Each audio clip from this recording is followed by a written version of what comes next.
How can you develop a whole school art project? At Lauriston School in the East End of London, art is seen as a core subject, and the theme they have chosen for their whole school project is portraits. Teachers have worked together to design a range of activities that will suit each year group and support the aims of the national curriculum. While some teachers have focused on drawing and observational skills, others have looked at portraits more abstractly, using a wide range of different tools and materials. The whole project has been organised by Deputy Head and Art Coordinator Peter Sanders. We're all doing different things. Here in my classroom, I'm concentrating on drawing. And this is a Year 2 class who have done very little drawing, where they've had to concentrate and look and be really focused. In Programme 1, we saw Peter's class drawing self-portraits and learning about line, tone and observation. Drawing is an essential part of the artwork that goes on in our primary school. Keep looking at the marks you've made. Are they squiggly? Are you using tone? They drew for about an hour, which I think is extraordinary, especially considering that they're only 3 weeks into being Year 2 children. What have you learned that's made you a better drawer, do you think? I looked at the light bits, then I looked at the dark bits. Don't rush, really look closely. I want you to go up and to tell us why you like... As art coordinator, Peter has worked with colleagues to develop the portrait theme with other year groups.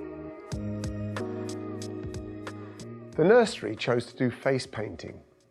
This was seen by everybody as a fun way of addressing the theme of self-portrait. And what I want you to do is just make some shape. We've done quite a lot of work on portraits before, but we found that with children that small, it's quite hard to get them to really look at faces. They tend to be quite focused on the paper and what they're producing. Long, fat lines. Try pressing. So we decided the best way was to actually get them to paint each other, because then it would be kind of a very direct experience of what a face is like. About what colours you're going to choose. We started off by taking digital photos, but we printed them out in black and white because we didn't want them to be distracted by the colours that were already on the face. You can do it on your lips, though. You can, I'm going to give you... And we talked about patterns and colour and different things they might like to do. And when they'd had a bit of an experiment with that, we moved on to the actual face paints. Why do you think we're colouring in these faces, Martha? So we know what we want to do on the faces, and we want to do on the faces look very nice on the faces. That's right. We got them to kind of just practice with the sponges and the brushes on my hand so that they could have a feel of what the materials were like, and then pretty much let them have a free rein on the faces. I think it's really important to approach a topic like portraits in quite a variety of ways, because some children will be really inspired by painting or drawing, and for others something more hands-on like clay or face painting is what will work for them. Is that what you were trying to make him look like? No. Oh, I think whole school projects work really well because the children talk amongst themselves and with siblings, and I think it creates quite a nice community feel when we're all working on one thing together. Reception class are making puppets and using collage to experiment with different materials. We'll be looking at our design and thinking, how can we make this into a puppet? We decided to break the portrait project down into smaller stages rather than doing everything at once. So we broke down looking at ourselves and asking a lot of questions, asking the children things like what do they look like, what colour are their eyes, talking about our skin tones, the different colours of all the children in the classroom. And what else? We decided to see if we could work with the children to mix their skin colour, which actually was really tricky. What do you think? A bit more red in it. They're all trying to mix their skin colour to cover on their bags, and they've all worked out that you use red, blue or yellow, and then they're testing it on bits of paper to see whether they like it. Test it on this again to see if you like that. Eventually we came out with some really lovely ranges of skin colour, and then the next stage was to look again at our faces and decide how we're going to make our face look like us. So you might want to choose a material that looks just like your hair. We limited the materials that we gave them because if you put feathers and sparkly things out, even though we've had a conversation about their eye colour, they'll still choose the silver bits to stick on their eyes because they're drawn to the exciting things.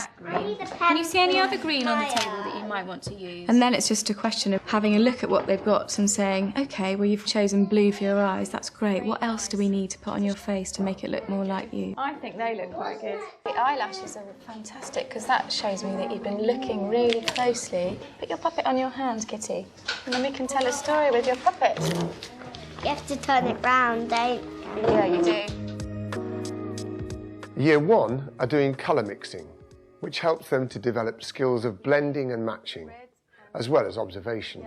And we saw how they could all mix together to make different colours. We selected the primary colours to give them more of a chance at producing an actual colour that wasn't just brown. We had a trial lesson to see what they could produce, and they were managing really, really well. What colour's it made, Jonah?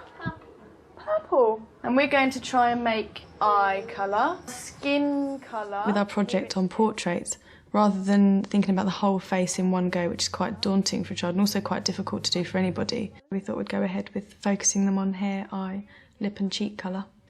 And I think we've got some really successful results. See, that's almost exactly the same colour as your skin, isn't it? What did you use? Blue. Red. A bit of red. So it's just blue and red? Right, Adam, we're just going to hold this up against your face, see if it looks like your lips. I basically think colour mixing's magical because they come up results that they totally didn't think they were going to have. And one little boy was saying, I can't make pink. And I said, what colours are you using? And he said, blue and white. So they're really surprised with what happens with colour, really, even at this age. I can see some similar colours in there. See if you can try and do... He's also got a bit of, like, ginger. A little bit reddish, isn't it? A little bit gingery. That looks like somebody's eye colour, maybe. Is it matching up yet? No. I think you're getting closer, though. We use clay on a regular basis throughout the school. Put your bits of clay on the board. Here, Year 3 are using it to take the theme of portraits into 3 dimensions. I knew they'd had a lot of experience working with clay, so we thought it'd be a really nice material to use, just to develop their skills a bit further. What happens to the clay if your hands are really warm? It really helped me that I had my assistant on hand to cut the clay to prepare it, because if you do it too long in advance, it dries out and it's useless. So preparation is essential, really. You've got the basic shape of your face ready. Can anybody remind me, what are the techniques we can use to add bits onto the clay? We talked a lot as a school about the things that we might need to do, and so people who are very experienced with clay were saying, well, you need to think about the layout of the class to make sure each child had their own space. Caitlin, what else? We can use our tools to smooth bits on. Have a think about the drawings you did the other day. We spent quite a long time drawing, looking at people from different angles, different viewpoints, so they could really piece together where things fit in. And even after the drawing came in, there was a lot of time just feeling the clay. Oh, so you're going to put sausages to go down the back of your head as well. And put it on here so it could be the front of my head. Wonderful. Oh, so did you make holes first? And then you put the balls inside? With this stick, I'm making eyelashes. I think clay was fantastic to use because, especially in Key Stage 1, art is very much 2D and it's about work with paper. And I found the children that are very reluctant to make marks on paper were actually quite happy to use clay. If they made a mistake, they could squish it back in. And certainly by doing it myself on a whole class scale, I'd now feel more confident to try that kind of thing again. It's nice, squidging on the clay.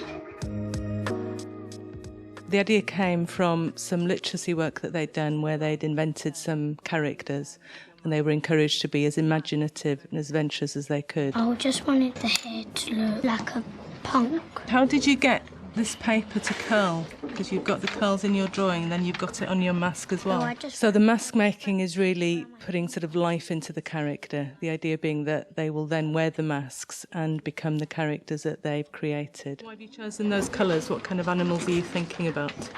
Dinosaurs are the green ones and yellow ones are kind of like goldfish.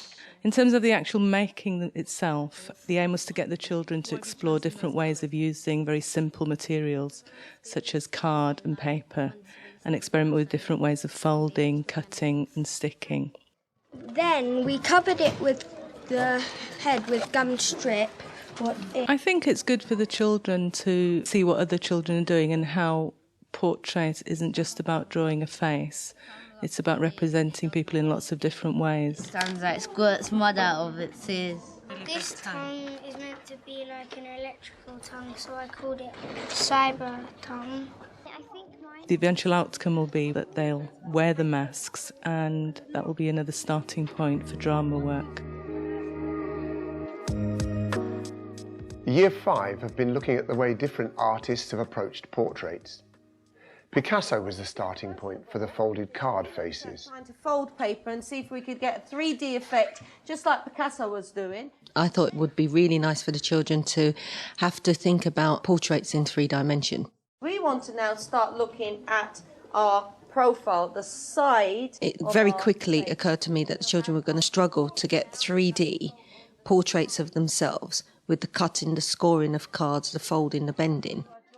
And so it kind of developed that they did characters that came out from close observational drawing, bits and pieces of different characters. It kind of took on a life of its own, and so they're characters with beards and that kind of thing. It's a bit hard because your face is there and your eyes are on your face, so you can't really see yourself. I've got his ear there, his ear there. Used the scissors, pulled it, and then it made this curly thing for frizzy hair. I wanted it to be a link to as many subjects as possible. The children are going to hopefully have this portrait that opens up, and then lots of characters can develop from it, including their own. And it's going to be a fantastic route to creative writing. It's a drawing of the side of Femi's hair. Using photographs and photocopies, Year 6 are exploring the meaning of images by looking at the context in which they appear. I presented them with the idea of portraits. Simultaneously, it so happened that they were gripped by the topic in history of the Second World War. Thus, we had 2 strands, the Second World War or developing an abstract, more personal theme. Is that you're questioning the meaning of photographs by superimposing your own photograph? I got a picture of my dad in his suit and a picture of a Victorian man. Then I made sort of ghosted images of the man and him. I've taken this Year 6 class up from Year 5, so I know well their strengths and weaknesses, and they're particularly good at responding to somewhat open-ended projects. What is the point of being able to see into the box? I had an idea of just to put something in the middle of it. I feel strongly that whilst I present the children with a theme, they need to have the freedom to take that theme in the direction of their choice and arriving at conclusions where they're actually, one could say, deconstructing the whole meaning of photographs. So David Beckham with funny hairstyles and ballerinas playing football. Could you tell us what the picture shows? Where can the dancers and women be footballers? This has been a really enjoyable project. It has also met many of the aims and objectives of the national curriculum. For example, it's developed skills, creativity and self-awareness. Children and staff have had the chance to share the work that they've done on a common theme and seen the progression across the age range. Although the project is nearing completion, it will serve as a tool to be used in drama, language and discussion work for many weeks to come. And can you sum up for us just what is the overall meaning of your piece of work? Weird.